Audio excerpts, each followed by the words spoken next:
But tokens are such a powerful mechanism because finally, instead of just being able to transmit an idea out into the world, you can transmit value. And what you really want as a marketer, if you're trying to get people to buy your token, is people who receive it and then go out and buy more. We believe that airdrops are, in fact, the next evolution of digital marketing.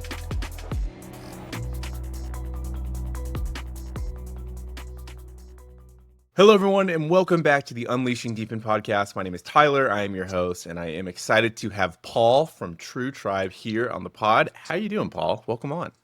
I'm doing really well. Thanks for having me.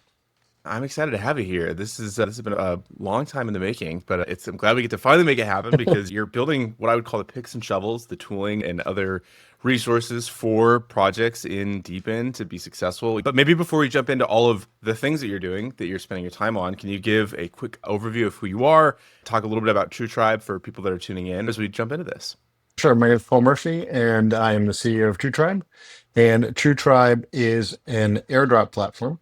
We essentially do all the hard work that allow airdrops to happen in an elegant and effective way. I'll be going into detail on all of that, assuming Tyler lets me. Yeah, we'll definitely have to get into all of that. I think one of the things that's interesting about what you're building is that people hear airdrop platform, and that may almost be too simplistic in terms of the actual value. What you're really delivering, in my opinion, is something that's like the next evolution of what great marketing tooling should be for projects. It's very targeted, that's very specific in its purpose, but it's crypto native. It uses these things that projects in the Deepen space, or just maybe in general, would maybe want to take advantage of. So maybe the next place we should go with this is really unpack the specifics about what you're doing, because what it means. What it means, because that's what got me excited. Is if I was a Deepen project, I feel is like this could be a very valuable tool in my repertoire to be able to engage with the audience or my customers or so on and so forth. So tell me what makes TrueTribe kind of unique. Okay, so the first thing is that we are an airdrop platform that is designed and built for projects. So most airdrop tools are designed for farmers. We don't disregard farmers. We think they have a very important place in the ecosystem, but projects are incredibly underserved in this space. So what I mean by that is if you're a project and you want to leverage your token for some reason, other than its obvious utility to your protocol, you need to build everything yourself. And that's a huge distraction for engineers. It's a huge distraction for people who are trying to deliver a very specific project. When you're in Deepen, you're trying to get hardware out the door, you're trying to get software working, you've got issues, real world issues. The last thing you want to do is have to worry about who am I gonna airdrop to? How am I gonna amplify my marketing message? And we help you do all of that. So everything from community engagement, building your community, to describing the audience that you want to airdrop to, doing the actual airdrop will take care of all those mechanics. And then finally, analytics, which lets you understand how your airdrop went. And there's a very important philosophical change in the way we think of airdrops. The community, or the crypto community, has really thought about airdrops as a one and done kind of activity. So you build things up, you have all this marketing around the fact that you're going to airdrop, or non-marketing. People just think, oh, this project's definitely going to airdrop, so we better pay attention, we better go do things there. And then you have a big airdrop, and either people get excited, or a lot of people turn around and sell a token, your token price goes down. We believe that airdrops are, in fact, the next evolution of digital marketing. We started off 25 years ago with email, and email, if you remember those days, it was just horrible spam. There were no spam filters, et cetera, et cetera. They've evolved into this incredibly sophisticated channel. Then we started seeing digital marketing move to social media platforms. That was another huge improvement. Now with AI, we're starting to see digital advertising being embedded into things, so you don't even know it's happening. But tokens are such a powerful mechanism because finally, instead of just being able to transmit an idea out into the world, you can transmit value. Yeah. You can transmit a mechanism that will allow people to come back and interact with you. And This is one of the great innovations of Web3. It's one of the great innovations of crypto. I believe it is going to impact the non-crypto world as well because of its power. Yeah, I couldn't agree more. And if you just look at the evolution of kind of digital marketing in general, going from things like email to SMS, like this is truly the next evolution of what that is. And what makes me excited about what you're building is having spent a lot of time doing quite a bit of those tactical kind of marketing mechanisms. This is like a real true differentiator in the sense that you're able to deliver on some of the similar tenets, but you're actually able to transfer value, which has not been something that you've been traditionally able to do. And you also have a lot of interesting kind of analytical capabilities with your platform in terms of segmenting, being able to target specific folks out there. From a marketer standpoint, if I'm putting my hat on, that feels like a really untapped large potential of something that I might be able to derive value from. Can you, and then you shared a couple examples of Deepen projects that have leveraged this in one or more capacities. Can you maybe unpack that for folks that are tuning in, that if you're a marketing person or you're in the Deepen space, Yeah, absolutely. Hear the power behind that? Yeah, the funny thing is that it's easier to describe what we do to a Web2 marketing person than it is to most crypto people, right? So Web2 marketing people get it immediately, right? You talk about audience segmentation, you talk about A/B testing, they're like, yeah, of course, those are just table stakes. In the airdrop space, in the crypto airdrop space, this hasn't existed at all. So TrueTribe is built on top of a very powerful analytics engine, and that we spent 4 years developing. So this isn't we haven't just built this out of nothing, and so under the hood we have access to all the data for any chain that we support, and that means that we essentially have access to every single wallet that's out there. So if you as a marketer come to us and say, I'm interested in airdropping to Uniswap V3 liquidity providers that have over $100,000 worth of value in their wallet and who have made this kind of transaction in the past month, we can deliver those wallets within minutes, right? And then you can specify something slightly different, and then you can airdrop to both those segments, and then we'll provide the analytics for you to look at the difference, right? So you can see which segment turned around and sold immediately, which segment turned around or actually just held on to what they received. And what you really want as a marketer, if you're trying to get people to buy your token, is people who receive it and then go out and buy more. And we have examples of that in the DePIN space. That's really awesome. One of the other things that you're telling me is a case study, as an example, is that if you're a project in Deepen, you can see what other users are holding tokens of maybe synergistic projects, maybe projects that are in the same category or vertical, if you will, and then you can target them as well. I thought that was really exciting opportunity that marketers could wrap their heads around really tangibly. Absolutely. And those kind of audiences, we have them out of the box. So as you literally press a button, you say, I'm interested in people who hold this token. So as you say, it could be someone that you work with. It could be a competitor. We've done that for people. I don't want to name names. If you send your token to people who hold your competitor's token, they're going to understand exactly what it is because they know the space. Yeah, 100%. If you've ever gone through and done like digital advertising and like you can do all your customer segmentation, this is exactly what is happening just with this new medium, which is really exciting. One of the challenges I think people have a lot of times when it comes to things like airdrops is around the trusted nature of, did the person who sent me this, are they reputable? Are they legitimate? I know you and I have talked about the idea of trying to assure or create as many assurances around the trust factor as possible. Can you maybe unpack a little bit about how you're thinking through ensuring trust in these airdrop scenarios when unfortunately airdrops have been abused and they have been taken advantage of? And so that's left a stain that unfortunately you're having to pick up the pieces of a little bit. Can you just talk to me how you're thinking through that for people that are either customers or like the downstream customers of a company using TrueTribe?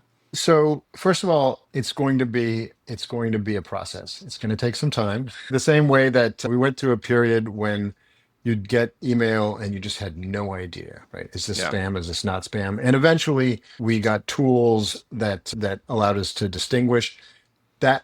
And those tools still are not perfect. I still get phishing messages, make it all the way through those Google filters, and they've got a lot of smart people working on this. They still get through there.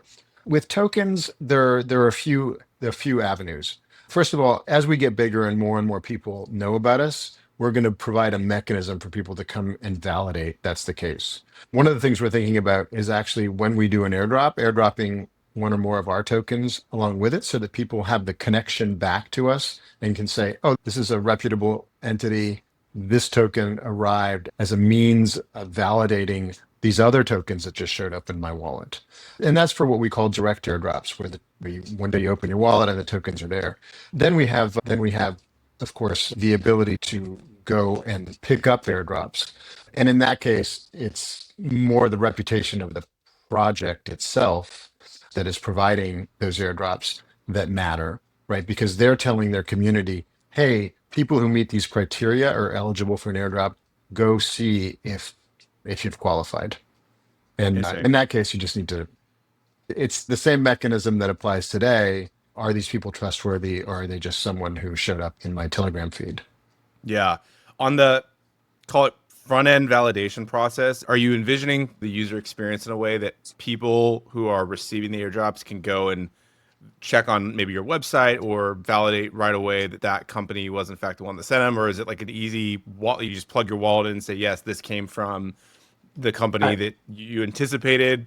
This might be broad. Yeah, look, I think where this ultimately goes is it gets built into wallets. So wallets nowadays are starting to be more and more open. They're starting to, it's becoming easier and easier to plug components in. This is a component that is absolutely necessary. I think a lot of people in the industry recognize it. And then eventually we may have our own wallet. And remember, I said earlier that I believe this is going to impact Web 2. So if you're getting to that stage, now we're talking about wallets that don't even look like they have anything to do with crypto. It's like you've gotten airline points, you've gotten coupons, you've gotten something, and there have to be mechanisms in that case to prevent random people from just pushing things. And there are wallets that are already doing a pretty good job. I have wallets that just hide any kind of junk, which is good. Yeah. Their Phantom's definitely done quite a bit of R&D around trying to manage the user experience for what I think that's going to be great. Are you looking at maybe working with other companies that are streamlining the wallet experience? Companies like Privy come to mind that are making kind of the front end adoption of wallet UX really seamless and being able to have, whether it's through account abstraction or other types of onboarding mechanisms through WhatsApp, email. Are you looking at maybe partnering with those types of companies in the future, or just 100%. recommending your, interesting. Yeah, absolutely. Our goal is to make this as simple as possible. Yeah. Not only for the projects, but for the end users. I certainly appreciate that, because wallet UX can be a little bit of a chore for those that aren't in the space. Just a little bit. I know one of the other things that's really interesting about TrueTribe's iteration and just your journey is that you've developed this really powerful analytical engine. I do want to circle back on that and ask a couple questions, but you also had experimented with different kind of implementation approaches for projects being able to very quickly spin up campaigns through sites. Can you talk to me a little bit about that and how that maybe shaped where you're at today with TrueTribe and what potential customers can? Yes, so that actually was a very unintended. So when we started, we were completely focused on projects. And we said, what projects need is they need the ability to segment, to airdrop, and then to analyze. The first project that came and signed up on our site said, hey, we'd really like to do quests. And we kind of went, oh, no, not quests, right? Yeah. But worse than that, then they said, we need a website so that we can promote our token. And so we relatively quickly, because this is not terribly sophisticated software, we built a content management system that is designed to showcase a project. So it has information about the project, has information about the token, has information about the founders, the people behind the project, and also has a communication channel so that projects can communicate out to their audience, to people who are interested in the project. And then, of course, we built out the whole questing infrastructure. And what we realized is that, in fact, farmers who we were bad-mouthing at the beginning are incredibly useful to some projects. Because what farmers are asking for, they're asking to be paid to amplify marketing messages. Sure. And when you come right down to it, what's wrong with that? Really nothing. As long as a project doesn't take it the wrong way, as long as they don't actually expect these farmers to become diehard users, they're not going to buy your hardware. But they may tell 15 people about your project and therefore inadvertently get someone else to buy your hardware. So we built this component out, and I would say that about half the projects that use our platform use this part of it. So they do build out quests. Sometimes they're very simple quests. They're just like wallet verification quests, right? So it's good to know, and especially if you're multi-chain, it's very useful to know the wallets on two different chains that correspond to the same individual, because we've had several cases of people who started off, for instance, on Ethereum, and then they're migrating their project to Solana, and they've got people with Ethereum NFTs or some kind of Ethereum tokens, and they need to be able to reward them on another network. And the only way to do it really is to have a quest where people come and they sign a transaction on both networks, and then we can put that information together, and then projects can move on from there. Interesting. So, And so yeah, go it ahead. turned out to Sorry. be a very powerful feature, and it wasn't planned. Yeah. It's one of those things that just evolved from customer requests. Sometimes those are the best product features. And you said that Yeah. about 50% of the customers have set up some form of either their own site or a version of Quest using that. And Yep. does that exist independently of, I know some of the Quest style tools, there's like a marketplace almost, and you go to the site, you can explore all these different quests. Do these sites live independently? So it's almost like a marketing asset that would be owned and hosted, if you will, by the company directly? Yeah, so they do have their own URL, so you can advertise a direct link to it, but then you can also go back and see all the projects in TrueTribe. So if you want to interact with other things, and then eventually we will allow people to receive information about airdrops in an area that they're interested in. So we want to give people the ability to say, hey, I'm interested in Deepen. So tell me about Deepen airdrops that are coming up, Interesting. as an example. And I'm sure from a project standpoint, that's also really compelling because you can build up a base without needing to necessarily go out and acquire those respective users on your own. Yeah, so our flywheel is actually very powerful, because every project that comes to our platform that uses this front end mechanism is essentially driving their community to us. Yeah. And then so we build up this cumulative community of everybody who's ever used the platform. Yeah. Speaking of data and these other mechanisms by which TrueTribe grows its value prop, one of the things I was interested in is that you spent years and years developing this really powerful analytics engine. You've got a lot of just features behind that. I'm curious what chains and ecosystems are currently supported within the analytics engine that you've developed. And then over and above that, are there other applications or implementations of that software that could be leveraged in ways that you're maybe not building today, but the sort of the future prospects are there? Because it sounds like what you have is really powerful for probably a lot of other applications or use cases that aren't directly to airdrops, but your system could power things in the future. How are you thinking through that? So we originally based the platform to allow finance modelers, to allow them to build models on top of crypto data. So I don't know how much you or your audience knows about financial data.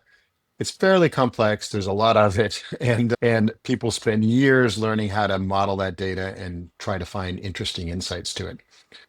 Crypto data is way more complicated. And once you've accessed that data and decoded it and organized it, there's just mountains of information that you can do things with.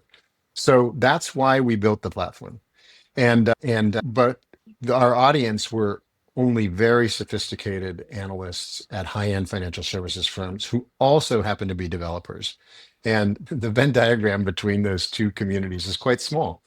And we noticed as we were halfway through the bear market, we realized this airdrop thing is becoming really important. And so we realized, hey, we have this asset. We should probably build something on top of it. And if you look at the entire TrueTribe platform, it's a thin, not super thin, but it's a thin layer on top of something that's actually quite deep. And certainly the power behind the analytics platform, that there feels like there's potentially other avenues to explore, whether they may be small and getting product market fit. Yeah. That's a different conversation. And so one of the advantages that we're talking about segmentation, right? Segmentation can become arbitrarily complex. So we make it very easy to build certain segments out of the box. We're planning on introducing a graphical segment builder that will make it possible to build even more sophisticated segments. But at a certain point, it's just too difficult and you have to go back to the raw engine. And so we actually think that certain sophisticated clients will end up using the raw engine, not just for segmentation, but also for analytics.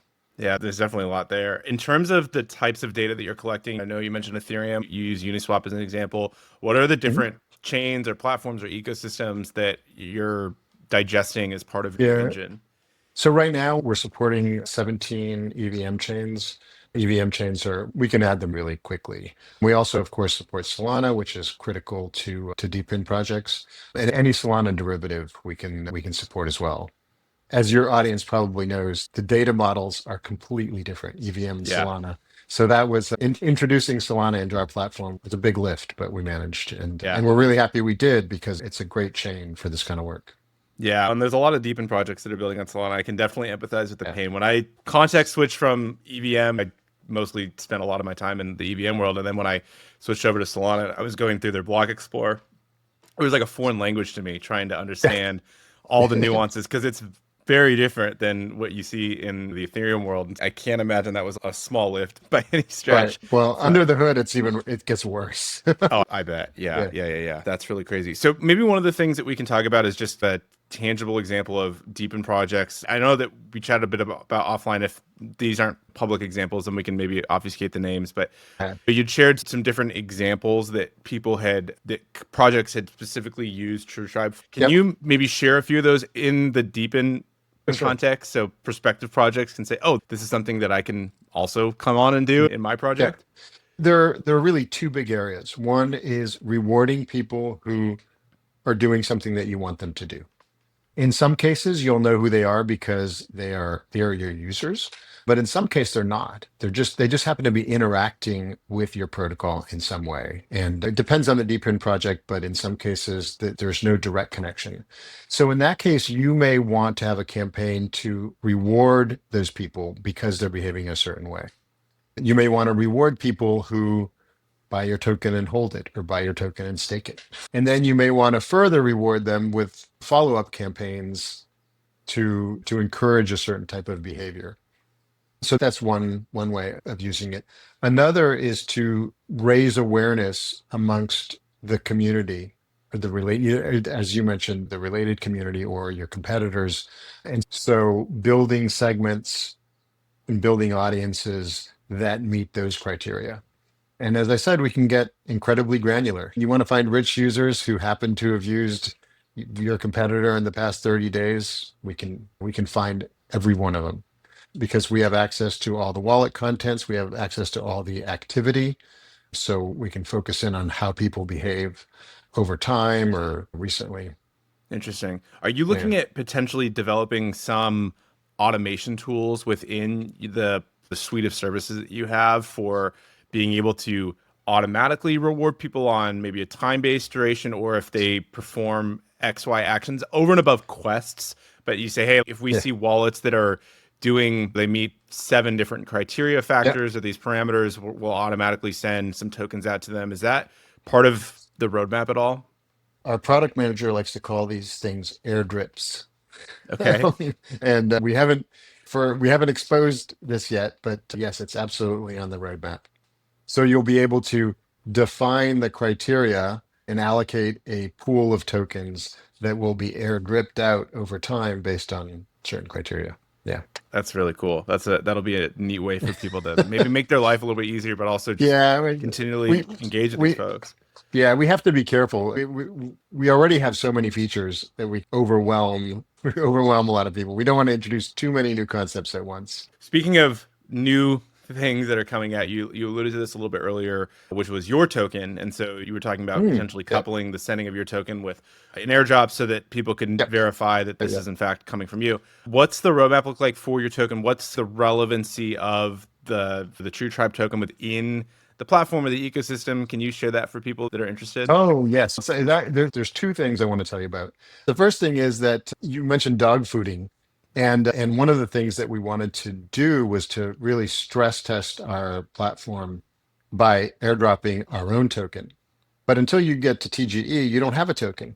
Yeah. So what we did was we defined, so our token will be called Tribe. TGE is currently slated for next month, so pretty soon. But so we minted what we call a convertible token that we call KIN. And we've been using Kin to reward people in our community who do things. So we have people who promote us, people who do meme posts, and most of it's voluntary. So somebody does something cool, I'll get in touch with them on Telegram or whatever, and I'll say, "Hey, give me your address," and I just airdrop them some Kin. And then we've also set up some quests, and once a week we go through and we look at people who have completed quests, and then we send out a proportional amount of Kin based on the number of points they've accumulated. And there's you can get points by referring people, et cetera, et cetera. A lot of what I was talking about earlier, which is message amplification activity. So Kin has been really effective for that sort of thing. And we've even dropped some Kin onto token holders, people who held tokens of other projects who've been supporting us. They may have been a really enthusiastic community somewhere else. And so we'll let the community know, hey, we've done an airdrop, go and see if you're eligible. And if they were holding a particular token, then they're automatically eligible for Kin. So what's going to happen after TGE is we will create a conversion portal, and then people will be able to go and exchange their Kin for Tribe. Now, why would someone want to hold Tribe? Every time we do an airdrop, we take a fee.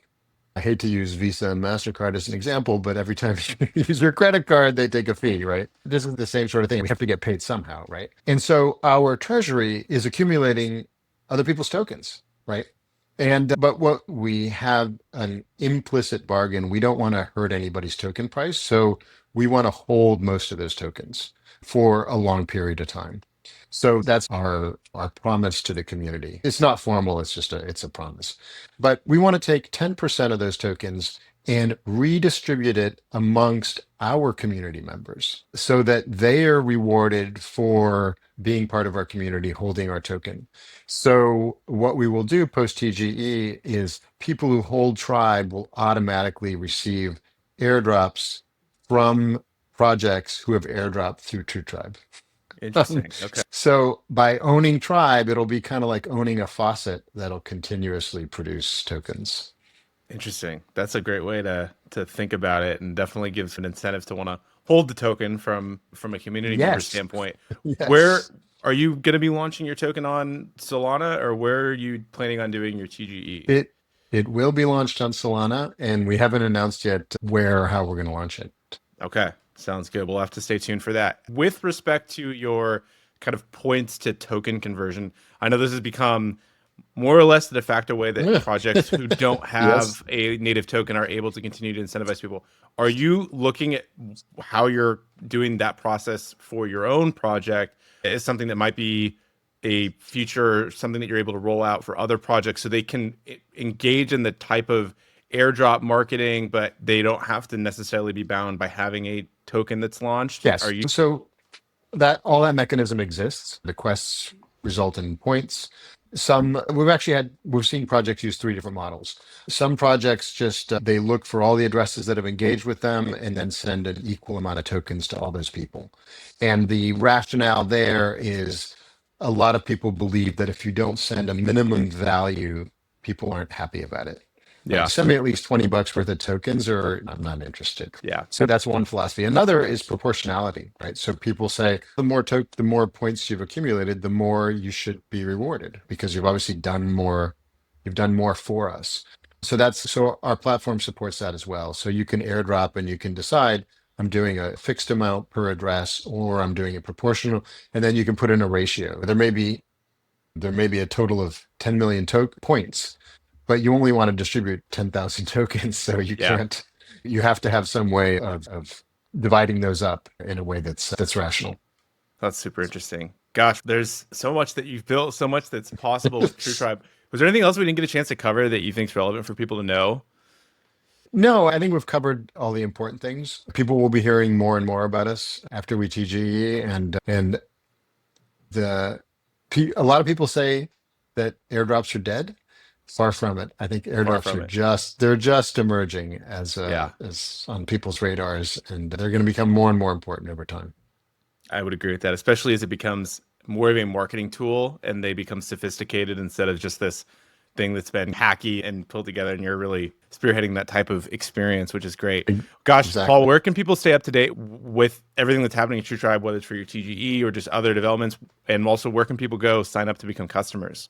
So you can just go to TrueTribe.xyz, create a user account. If you're a project, you can go to TrueTribe.xyz and create a project account and just get to work. We're happy to help, but it's self-service. Very good. Yeah, and people show up every single day, and we have well over 500,000 users already registered on the platform, just based on the airdrops that we've done so far. So the user engagement is pretty high. If you want to follow us, you can follow us on X, you can follow us on Telegram. All that information is available at our site. And the app, of course, is app.truetribe.xyz. You can get to the app by going to the website.